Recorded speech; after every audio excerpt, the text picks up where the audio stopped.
Welcome back to another episode of the Uncut Truth. What's going on, guys? We're back again this week to talk more college and pros and football and college and... Mostly just football. The big surprise to me was the Tennessee-Florida game. Yes, I would say... No, I take that back. The Mississippi State ass-whooping. Oh, yeah. That was the biggest surprise. I'm not surprised that Mississippi State won. I'm surprised they won, 37-7? It was a lopsided game for Man, it was crazy. It's like, what in the world, LSU? What's wrong with you? Why LSU go home? You're drunk. Yeah. It was competitive early on. I think they got to a 14-14 tie, maybe. Yeah, in the first quarter, and then that was about it. And I am disappointed they only scored 21 points. The and Clemson-Louisville game... Jackson had a decent game, man. About 50% pass, 21 for 42, 317, 3 touchdowns. He just wasn't effective. Like I said in last week's episode, and like I said last year, once you get in the conference play, to me, he disappears. He's not effective because people game plan around him. He can't bounce back from that. I don't know what it is, but he just can't do it. I mean, he only had one interception. He led the team in rushing. Like, he didn't do bad. I don't necessarily think it's his fault, though. I think he needs some playmakers to step up. I mean, I'm curious how many guys had drops out of that 21 incompletions. If they were all his fault or... Very good chance that a lot of drops or just inaccurate throws. Because think about this last year. Is that in a game where the Clemson... Or not in a game where Clemson lost, but like last year, the big talk about was that Deshaun Watson didn't look normal last year. Didn't look like he did the year before. But when it came time to win in the national championship, he looked like Deshaun Watson from last year. Right. Or from the year before. I mean, he played great whenever he needed to. I think that they just took a little bit of pressure off of him this last year. And I think Louisville needs to do the same thing, is get some playmakers, run the ball a little more. He accounted for 64 rushing yards and 317 passing yards. The rest of the team had, 52 rushing yards? So he accounted for all but 52 yards of their offense. That's pretty crazy. And only 10 plays did he not have the ball in his hands. That's insane, dude. That's I don't know. They don't do usage rates in football, but like in the NBA, his usage rate would be off the charts. He played good. There's no doubt about that. Just not good enough to get the win. Like, Not effective when he needed to be. I mean, maybe first and second down, good. Third down, just couldn't convert. Just overall, not a great game by your quote-unquote Heisman frontrunner. You still think he's the frontrunner? I don't think he's a frontrunner. I didn't think he should have won it last year, in my opinion, but whatever. Who'd you think should have won it last year? I could have seen the Deshaun Watson or maybe even a Baker, except for the embarrassment that was their playoff game. But, I mean, to me, Lamar Jackson fell off when he got to conference play. And this goes to show yet again, it's a repeat. Yeah, it'll be curious to see how he finishes out. I mean, they're by no means are they eliminated. If they win out, then there's still a chance that they could make the conference championship. The other one, the LSU Mississippi State, dude, I don't understand. Like, how could you go from being a number 12 ranked team to getting embarrassed by a Mississippi State team that I couldn't even tell you the name of the quarterback? I couldn't tell you the name of a player on that team type situation. Whereas LSU, at least there's somebody that I know. Like, that's insane to me. And then get just thumped, dude. Just plain old thumped. But it was. I was surprising. I was watching that game, and I guess I was kind of pulled for Mississippi State since they were the underdog. But I was like, okay, well, LSU's about to get it going. And 37 points later, LSU's about to get it going. Yeah. They never got it going. It's one of those, nothing super surprising. I mean, kickers, man, the kicker, Mississippi State's kicker hit 3 field goals. That's 9 points. Like, he scored more than LSU did by himself. Big winners and losers. Let's look at the hot seat. And you got some coaches you said are on the hot seat here. Yeah, I have 4, and 2 of them are the SEC. I got Tennessee, Butch Jones, and Texas A&M, Kevin Sumlin.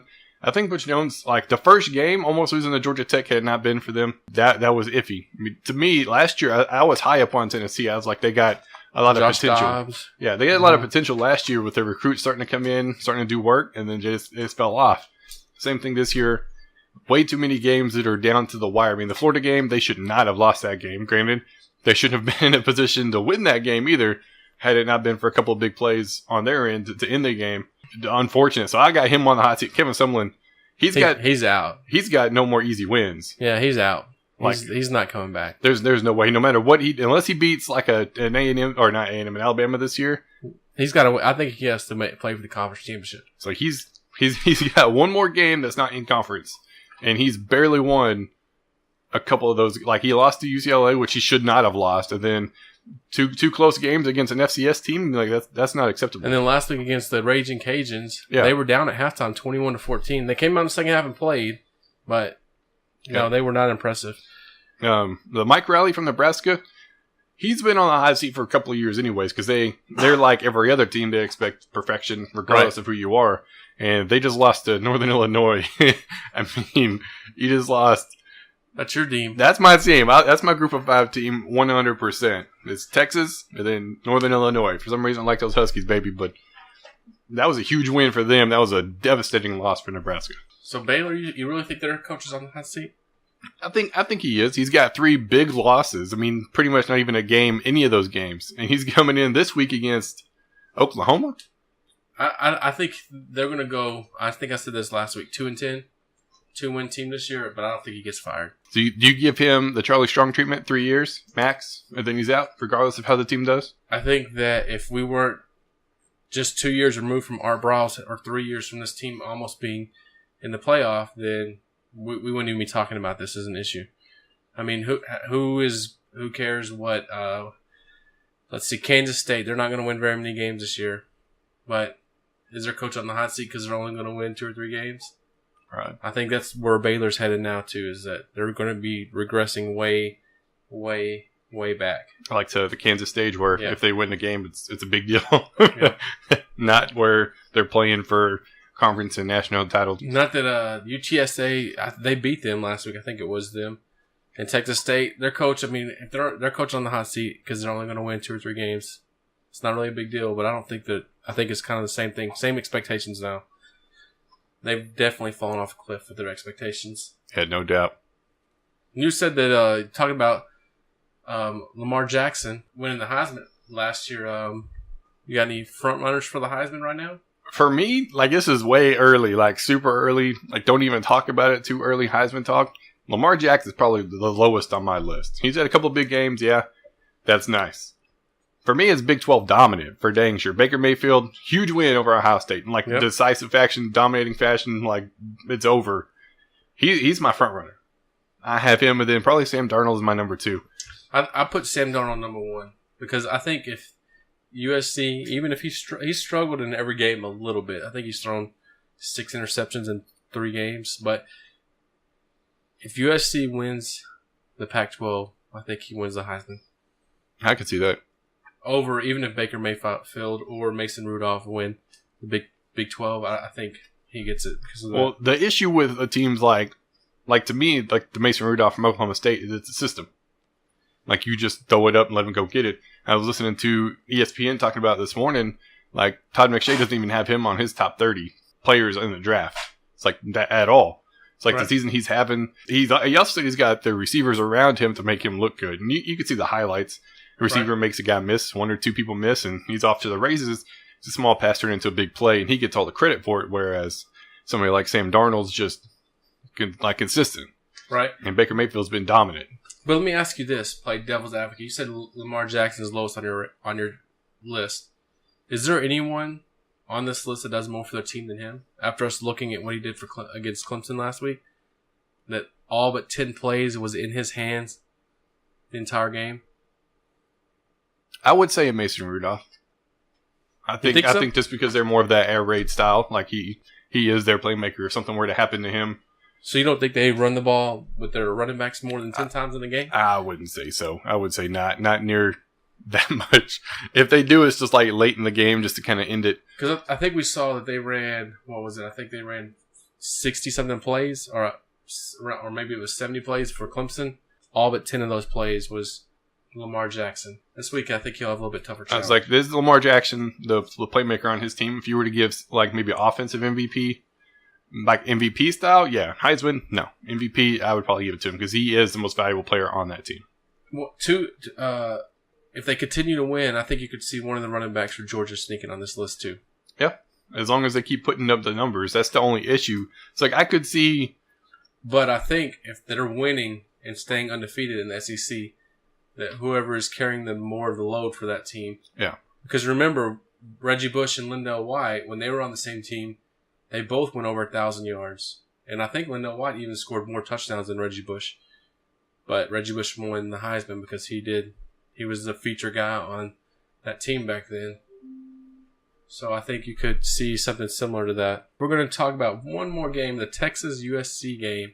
And we had totally different thoughts on this game. Yeah, based off your notes and my notes, absolutely. I was very surprised by this game. I didn't put that, but I was very surprised as well. I expected a blowout. Not that I don't want Texas to do good. I expected USC to just dominate. Man. I figured it'd be 2 touchdowns, 14 points. Yeah, and it didn't happen. It was to me a great showing by Texas, and I was very, very impressed by their defense. Like they got a talented defense. And see, I was the opposite.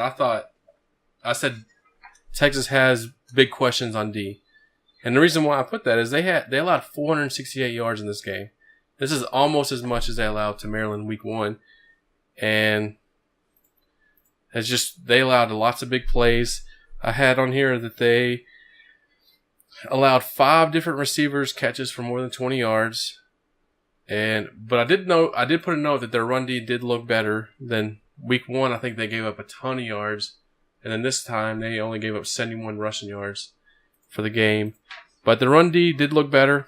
But one thing I did think that was encouraging is that despite them struggling to run the ball, they did stick with the run. They ran it 35 times for only 68 yards. But they did stick with the run, and I thought that was a key to them staying in this game. So if they stick with the run, even if it's not real effective, it gives them a chance. But throwing the ball 40 times, that's not a recipe to win. Yeah, for sure. Especially when you got, your leading rusher more, like, by and far was your quarterback. When you got Chris Warren, like, what the heck are you doing? Like, why are you not running with the running back? Like, that doesn't make any sense to me. The running back's got 4 carries. Was this the Saints? Yep. Like, there was a lot of good things about the game. I thought the offense struggled. Once again, just not able to hit big plays. Defense held them when they needed to, but the defense allowed way too many big plays. Like, right there before the half. Like that, how does that happen? The only guy that even makes a chance to make a play gets rocked on the block, dude. It was just blindsided 100%. How do you let something like that happen? That's ridiculous. Yeah, and then they struggled to score touchdowns again. They only had 2 offensive touchdowns. They had a pick 6 return. Yep. Again, that's what really kept them in the game was that pick 6. If you don't have that, then this game really isn't close. You take points away from USC and you put it on Texas, and that was really the play that kept them in the game. I think that happened in the second half, if I remember right. Yeah, but they for sure fixed whatever the defensive issue was when Charlie Strong was there. Because they're averaging a defensive touchdown per game this year. I still don't think that's a good thing, though. That's a good thing they're scoring touchdowns on defense, but I don't think that means that your defense is that good. I think that just means you're taking advantage of turnovers. Well, it's smart. Your points on the board, it's better than leaving it to a field goal or no points. Right, because if you're getting a pick 6 after they drive for 20, they put a 10-play drive up, you get a pick 6, and then they get the ball, you kick it back, and they put up a 15-play drive and they score a touchdown, and then really you just took advantage of the mistake they made and your defense. Allowing 468 yards, that's a lot. Yeah. And but the offense did manage about 370 yards, somewhere in there, close to that. So they did look better. But looking forward to them getting started in conference. That's for dang sure. So it should be interesting after that. Thanks again for checking out another one of our weekly football videos. Football right now. We'll get into some basketball and stuff later. But right now we're focusing on football. So thanks for checking it out. Leave comments below. If you leave them, we will definitely mention you in the next video. Yeah, for sure. No problem. Hands down. We'll feature you. We'll get your name out there. You'll be famous. Yeah, famous. Famous. As famous as 2 guys in a room with white walls can be. Right. So thanks again for watching, and this is The Uncut Truth.